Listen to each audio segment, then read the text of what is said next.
Magandang hapon sa inyong lahat. Ako nga pala si Binibining Diana at ngayong hapon na ito, mga minamahal na mga guro, magulang, kapamilya, kaibigan, at mga kapwa ko mag-aaral. Magandang hapon po sa inyong lahat. Isang malaking karangalan at pribilehiyo ang mga tayo rito ngayon bilang inyong valedictorian. Hindi ko akalain na mararating ko ang puntong ito.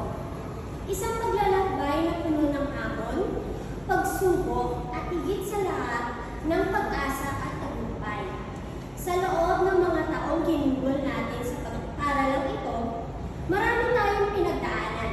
May mga panahong nadismaya tayo, may mga panahong nahirapan, at may mga panahong gusto na nating sumuko.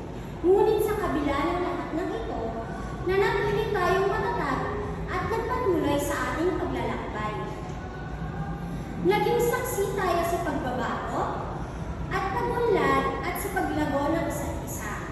Natuto tayo hindi lamang sa mga aralin sa aklat, kundi pati na rin sa mga aral